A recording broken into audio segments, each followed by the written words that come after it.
Motherhood is the biggest sisterhood of them all. Before we became mothers, we were individuals with hopes, dreams, and aspirations. But sometimes, as mothers, we lose sight of ourselves through the hustle and bustle of everyday life. Hi, I'm your host, Dawn Imani. Just a friendly mother that wants to chat about raising kids, chasing dreams, and highlighting the many inspirational stories of the mothers that do it. Just like that. So pull up, grab yourself a motherly beverage, and get ready to ride this roller coaster we call life. Condensed into a show. Welcome to MYLF Podcast, and it's time to meet today's mother you'd like to friend.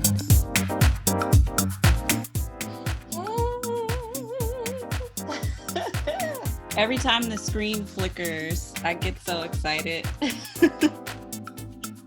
Thank you for choosing MYLF Podcast. Please like, comment, and subscribe, and follow us on all of our social media.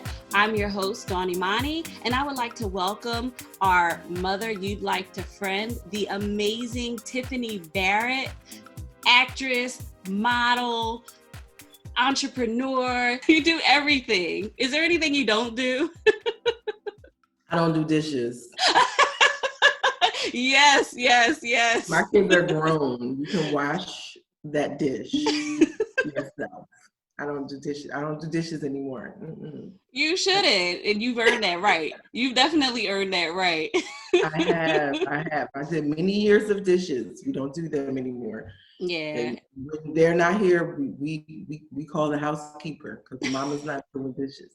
Yes, I saw the housekeeper. That was awesome. You know what? And I say this to all the mamas out there.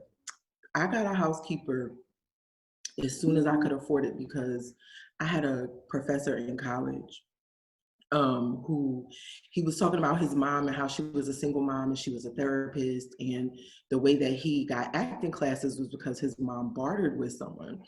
And I was like, I'm listening to him like, what are you talking about? But his mom back then, and he's old, like an old guy. His mom made $100 an hour, which was a lot of money back then. We talking about like in the 70s. She was making $100 an hour as a single mother. And for her, she was paying $30 an hour for a housekeeper. She was still $70 in the black, with the mind space to be able to free herself up and not have to worry about cleaning her house, devoting more time to her business and to her child. So to me, it was just like, you know what, that makes sense. If I'm still in the black, a significant amount of revenue, but I can take something off my plate that eases my mind and then also gives me more time to spend with my children, that's an investment in my sanity and in them, right? So I've had a housekeeper for a while because it just made sense. I was going to say, I like what you said. It's an investment. It's an investment in your time. And as a mother, like a lot of us, we don't have that luxury of time. So if you can't afford it, that's so, like, I never even thought of something like that to invest in a housekeeper, because I spend all day cleaning. But I'm also a stay-at-home mom, so that's part of my, daily job. I would like you to tell the audience about yourself. Give us a brief little synopsis of everything that you do, if you can. I know, it's like, where do I begin? When people ask me what I am, I tell people, number one, I'm a storyteller. And then number two, I'm a womb healer. And the two go hand in hand, right?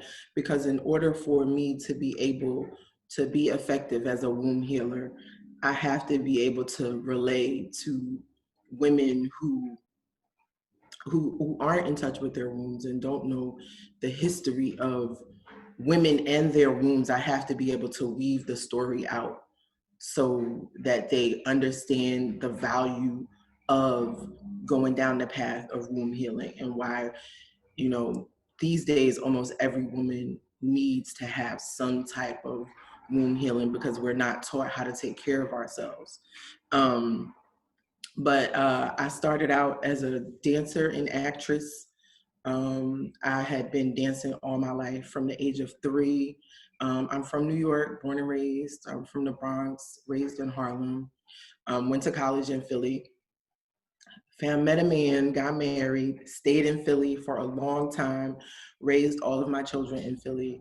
And I always told my children this, and they never believed me. I don't know why, because they know I don't play. But I would tell them, listen, when all of you are grown and you are stable and you are okay, I'm going home. I love Philly. I have a lot of love for Philly, but I'm a New York girl at heart. Like everything about what I do as an artist and as a healer is accentuated, and all of my resources are in New York. So I did when my son went to college, I moved back home. And I teach both of my mediums. I teach both dance and theater, but I started to ingrain myself in the artist community back in New York.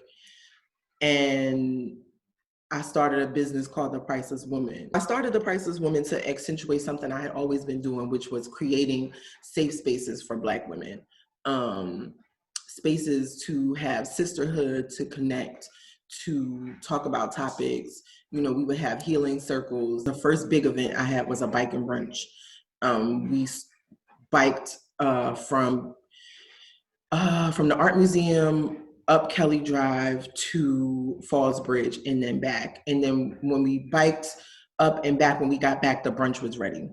And we had brunch in the Azalea Garden, and it was beautiful. That was my first really big event, but it just stoked the fires of something I had always been doing. And it was funny because my daughters, they always would say, oh, my mom just does that. Like, she just always brings women together. She just gathers women together. And they never knew what that was driven from. It was driven from, my, not a fear, but just my want for them to always have strong women to be around, and for them to never be in a space where they felt lost and there was not a woman that they could go to. Growing up, you can't always tell your mom everything. And I'm first generation, my mom is Ethiopian, and I could not tell her everything growing up. She didn't want to hear about what my American friends were doing. She wanted me to act like I was in a rice field and I was going to get married at 14 and have a baby on my back and be waiting on my husband hand and foot, because she expected me to grow up traditionally.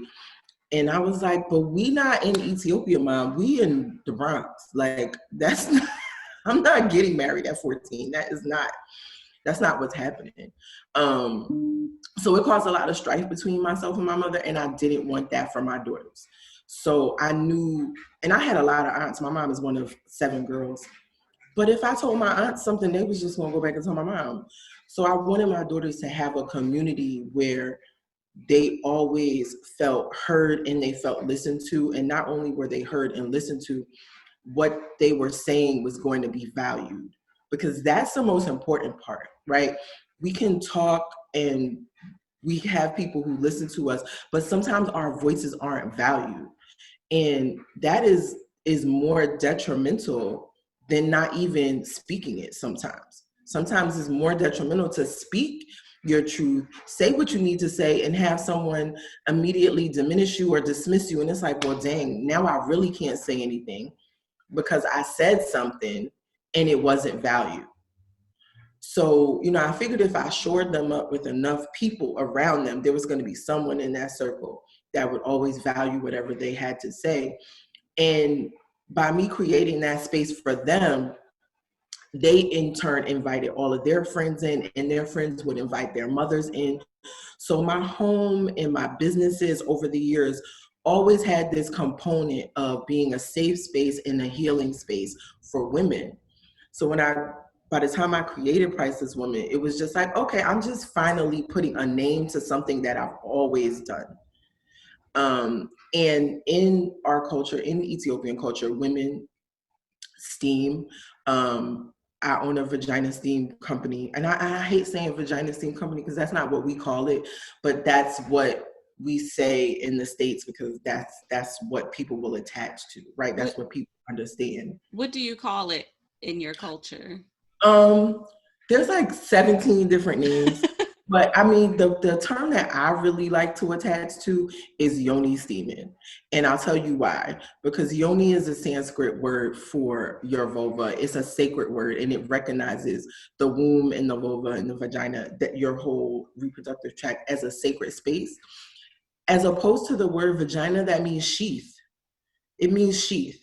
So really the word vagina means a space for a penis.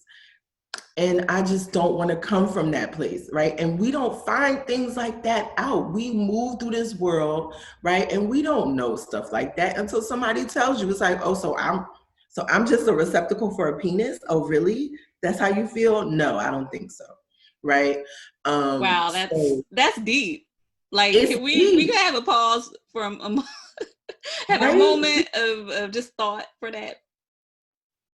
Okay. And I didn't learn that until I went to school, because now I'm like, oh, I'm all these things. And you said it, until I went to school to become a doula.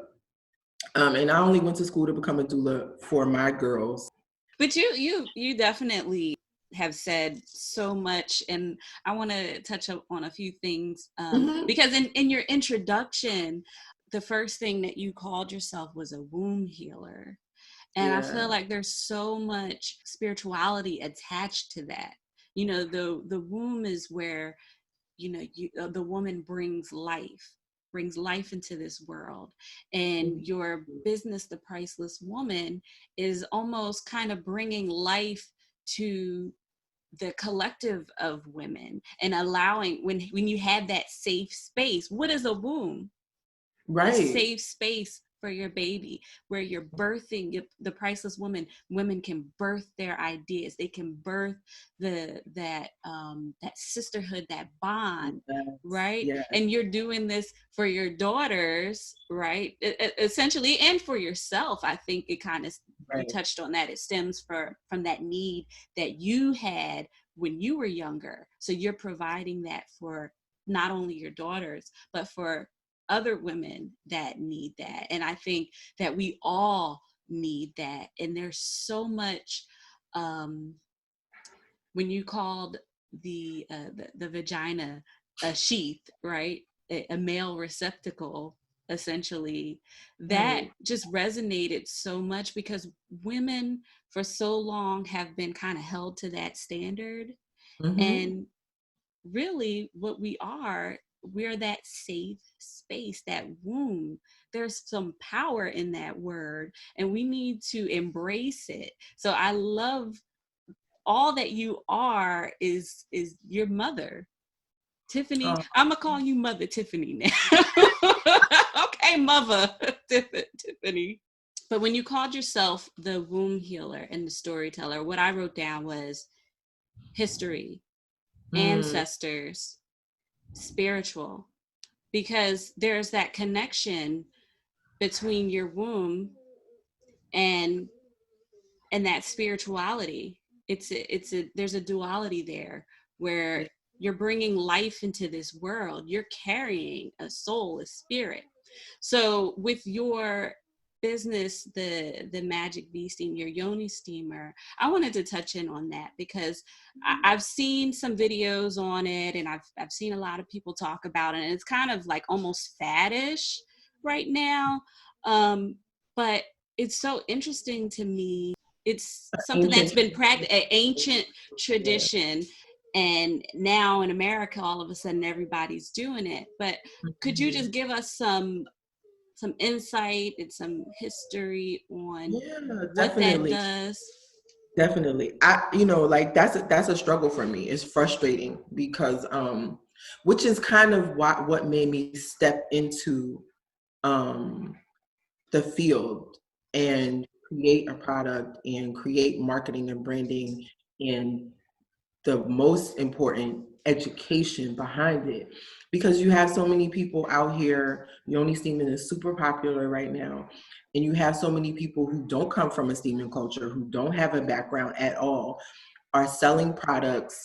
They're selling herbs that they're ordering from China. They don't know what's in the herbs. They don't know how the herbs have been grown, and they're just selling them to people, and they're just saying, oh, steam your vagina, with no education and no background behind it. So for me, it was two things. It was that I saw on one side of the spectrum, it was just do this, I did it, and it worked for me. And then on the other side of the spectrum, it was women who, because I'm trying to say this nice, it was appropriation. And it was appropriation at a high level, and it was the type of appropriation that has been detrimental to women of color for centuries. It was, I'm going to co-opt this practice, I'm going to present it, I'm going to make it so expensive that it's not reachable it's not attainable for the people who come from this practice, who come from these cultures. And then I'm going to present it like it's my own. And I'm going to make rules behind it as if I'm standing in a place of knowing, right? And it was infuriating to me. It was infuriating. I was like, oh no, that's not going to happen on my watch, right? So I came in the middle, not to the just do this because I did it and it worked for me and it helped me, and not, this ownership and I'm going to make it some elite thing. I came in the middle just with honesty, just like, this is something that, has been in my family for years, especially in my particular family. My grandmother is also a womb healer. She's also a birth worker. She was in the room with me when I had my daughter, coached me through her. I fully natural, my first child, fully natural, no drugs, no nothing. I don't know how I did it, but fully natural. So, yoni steaming is an ancient practice. It has been being done since the beginning of time. You can see there are hieroglyphs in the pyramids of women steaming. The oldest book on medicinal practice called the Tortula talks about vaginal steaming. That was written in like the 1400s. But it's an ancient practice in a lot of indigenous cultures, cultures of color, and it's healing, right? It's healing. We are not taught. People always say the vagina is self-cleaning. Yes, it is. But what is that cleanse? What does that cleanse look like? How does it happen? Oh, I don't know. The vagina just cleanses itself. Yes, but we have a monthly womb cleanse, and that's our period. But we're not supposed to talk about our period. We're not supposed to talk about blood. We're not supposed to look at our blood. We're not supposed to investigate it. But if we did, it tells us so much about ourselves. It tells us so much about our bodies, how our body is performing and behaving, how our womb is performing and behaving. If there is an imbalance somewhere, all of these things can be investigated by looking at our vaginas, looking at our menses, but we are not encouraged to do that. We are taught like, oh, it's something gross. And every single thing that is attached to our reproductive system and our reproductive health has been created by a man. Everything, all of it. Gynecology the field of gynecology was created by a man. It is very surgery based. It is very drug based. It is very take this drug or have this surgery. There is no healing component, none whatsoever. There is no maintain yourself and heal yourself. None of it. No, it's crazy because I was thinking back to the stories that I heard about, like when my grandmother had my mom, and even like with my mom and her experiences in becoming a mother and all the things that come with that. And I was thinking back when my grandmother gave birth to my mother, they used to put them to sleep. They used to put women to sleep, and they'd wake up and they'd have a baby in their arms. It was very medical. You lay down on a table, they give you some kind of drug, they either operate on you to get the baby out, or I don't know how they get the forceps and pull them out. Right. With my mom, and yeah, and the same with my mom. I think by the 70s and 80s, I'm not going to tell my age, but right. Yes, forever young. But even still, like, you know, it's like she didn't breastfeed, you know, and it was kind of like she, you know, there was a detachment when women had children, that it was, you know, you have the baby and then off they go to Right. daycare or whatever. And Right. it was so important for me when I had my children to go through the full, that feeling. I wanted to know, I wanted to be able to at least know what it was to have a baby. Thank you, Liam. So I had a natural birth like you, and I made it a point to breastfeed. And I think that is so important, that women embrace who they are, and that connection between their bodies and their mind and their spirit. And part of that is taking back control of themselves. And like Yeah. you mentioned, being aware of what your body is doing, investigating what's coming out of your body, how your body is feeling. That is so important. And, you know, I was actually telling my husband, because I just started taking birth control after, you know, I had 2 children back to back, and I hadn't taken birth control in a relatively like 3-4 years at this point. And so this was my first time actually getting on the pill since I was in college. Oh, wow. So you know, and I've had the natural birth, and I've gone through, and I'm very hyper aware of my body at this point in my maturity. And I really felt every bit of whatever the hormone mixture is. Like, I felt that going through my body from the moment that I started taking the birth control pill. And, you know, I felt the anxiety and all those things that come with it. And I think it is important that women are aware of what we're putting into our bodies and how that's affecting us. And when I was younger, I didn't understand that. And I used to have crazy mood swings. I used to just, you know, I would fall into depression. I would, you know, stay away from people. And it was really unhealthy. It was a really unhealthy lifestyle at that point.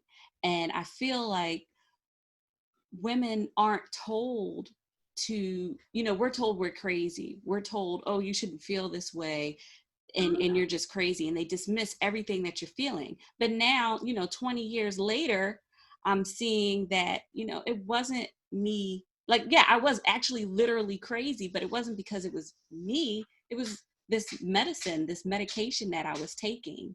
And so when you're talking about the medical field being run and operated by men, and gynecology being a man's creation, there's no care for the actual woman. That is like, even the word period, right? Which why I call it, I say monthly cleanse. We got 50 million words for it, but once we learned the origin behind these words. The word period comes from what men used to call, when a woman had her period, was a period of hysteria. That was what they called it. And then they just shortened it to the word period. And it's not that women were hysterical, it's that women were being separated from wound care. When you have proper wound care, you don't, like, I don't have cramps anymore. I have a little bit of pressure. When I have my period is 4 days, bright red blood, and it's done. If I do something to hinder it, like if I use a tampon, literally it'll add a whole day onto my period, right? Because a tampon goes against our anatomy. Something is trying to come out and you're shoving something up and stopping the natural process. Anytime we stop our natural processes, even when we think we're doing it to help ourselves, it hurts us. It'll be in the smallest way, but it's still detrimental to us. And what it does is it detaches us from understanding how our body really works, how it's supposed to work, and knowing what that feels like. So when something is wrong, like you said, you took the pill and you felt it, right? That means you were in such a natural state that when you got altered, it was like, I'm altered. Your body was like, no, sis, this something is going on that we're not used to. And that's what we should feel like. Cramping, any type of pain is a signal. It's your body trying to tell you something is wrong, right? And cramping happens because we have leftover menses, we have leftover blood, we have excess mucus. Something is in that uterus that needs to get out. And when we get that out and it's no longer in there, there's no cramping. Cramping is very, very common, extremely common, but it is not normal. It's a sign. Our body's trying to tell us something, and no one tells us that. They're like, oh, you're supposed to have cramps. No, you're not. And I have women who have started steaming, and I post their stories all the time. They're like, I had no idea I could have a cramp-free period. I had no idea what was happening to my body was not supposed to happen. I had no idea this was not normal. And, I tell them, I don't sell the product. I educate women on the modality of vaginal steaming. You can steam your vagina in a glass bowl, in a tin bucket, whatever. You do not have to buy a magic V Steam to steam your vagina. But I'm going to give you this education. And if the way that I get you to come to my site, if the way that I get you to listen to what the knowledge that I have to give you is by selling this cute little pink thing that you're intrigued by, then so be it.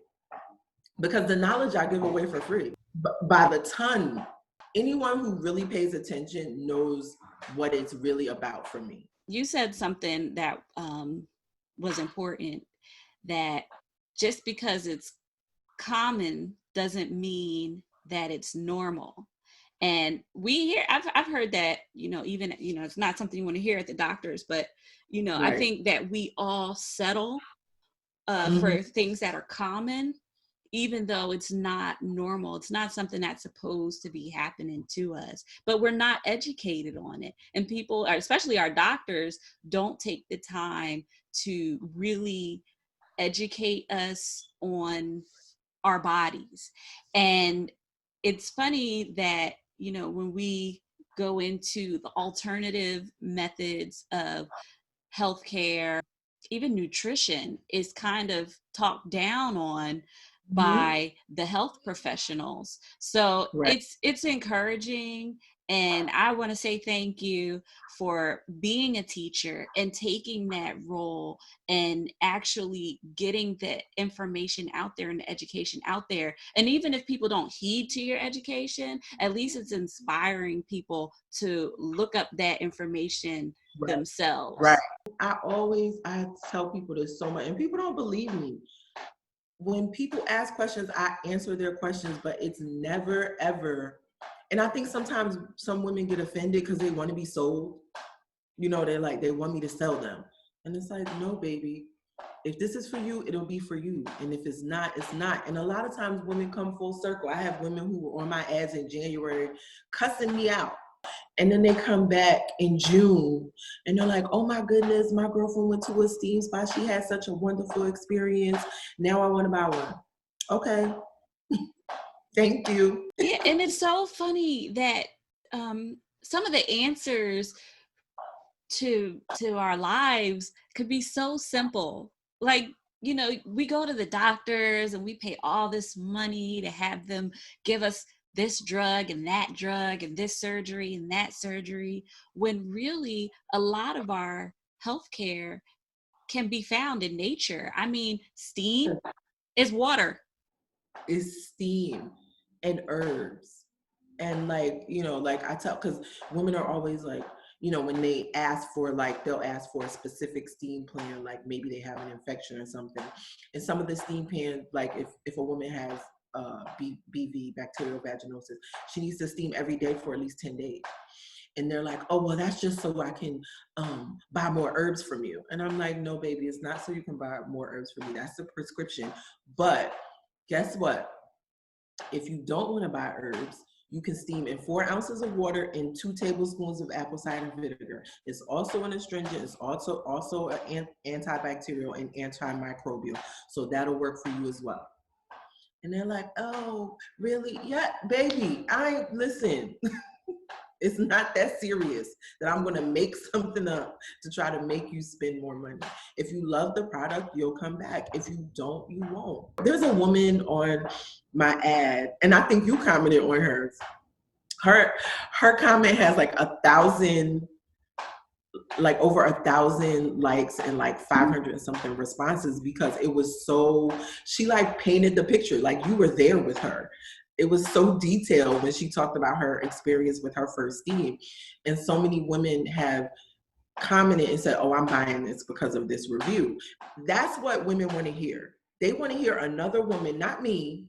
They want to hear another woman tell them what their experience has been like. And they want to believe in that, because even if we don't understand it and we don't know what that is, we crave sisterhood. Being a woman is a collective. No one tells us that. It is a collective experience. So that's why you gravitate towards the sister's experience and you want to be a part of it. And I provide it. There is sisterhood there. Jump on the live, talk to me, inbox, ask questions. I can't wait until the world opens back up, because we will have 4 Magic V Steam events every year. I'm not playing. I love it. I love The it. next generation needs to have this healing. My granddaughter needs to have this healing. She needs to grow up with this. It's so important when you pull up your comment section for Magic V Steam. I mean, it is entertaining because you're like, oh my God, really? This is what people think. But it also it exudes sisterhood, because Yes. you got some people that are like, I don't know, and then you have some people that are like, yeah, girl, tell me more about it, And we don't know each other, but we're having this dialogue back and forth. And sisterhood is so important. It is so important. And I think that what you're doing is awesome and is so necessary, especially in a time like this where we're supposed to be locked in. I don't know, but we have been essentially locked in since March. So we don't really get to interact with one another and talk and have that bond. And for me, like MYLF Podcast is a little personal and a little more selfish for me, because I need that. I don't have sisters, and I have friends, but not all of my friends are mothers, so they don't understand a lot of the things. And even though they are very caring and they're considerate, but they may not have that experience. So I need that sisterhood, that bond, and I need those women around me to pick their brains and to align with. So I think with your Priceless Woman and your Magic V Steam business, and even with your acting and your storytelling, there's so much that it's all interconnected, and it's all so special, and it's all so important and helpful to women. And I would like to ask you, this was one question, because I know you have daughters, and I know you're going to be a grandmother of a granddaughter, and I wanted to know, like, what advice would you give yourself, the younger version of yourself, but even your daughters and your granddaughter? Like, what is some special advice or important advice that you hold dear? I think the biggest thing is that hold on to your power. Like, a lot of times, not everybody, I think because it was done to me, I overindulged my daughters, but like I was very big. I was very big as a little girl. I had a lot of personality, and I was very princessy, and I wanted to wear white and pink all the time. And like my step grandmother, I got on her nerves, and she just used to try to just quash that out of me. Just like, stop being so prissy. That's what she would call me, prissy. Stop being so prissy. So, even if no one encourages you, shine your brightest, walk in your power every day. Never leave the house without your power. And don't turn your power off. It doesn't need to go off. When you go to sleep, it goes to sleep with you. But when you're up and you're walking around, it doesn't need to turn off. Definitely don't turn it off for no boy. this whole world is propagated on women not recognizing their power. It's built on that. It's built on us because there's more of us on the planet than them. Can you imagine what would happen if women walked in their power every day? The world would shake. The world would shake. So much is invested in keeping you from not being in your power. So make sure that you stand in it every single day. Amen. Amen. Don't bend, don't bow, don't break for nobody. Don't diminish yourself from anybody. Yes, I love that advice. Tiffany, I'm so thankful that you were a guest on my show today. You are so special and so amazing. And we only talked about a little grain of what you have done in your life. And I hope that I can have you back on again for another show. So I just want to thank you so much for coming on today and for sharing with us your story and your wisdom. And thank you so much. Thank you so much. Thank you. Next time, I'm going to make a little suggestion. Yes. Next time, let Liam be your co-host. Yes. You've made it to the end of MYLF Podcast. Thank you so much for listening and subscribing to our channel. Thank you to our guest, the incomparable, the MUVA, womb healer, Tiffany Barrett, for educating us on the importance of sisterhood and sexual health. Tune in next week to meet our beautiful and beautifully educated guest, certified life coach, fitness coach, and owner of wellness company Beauty That Moves, Dominique Johnson.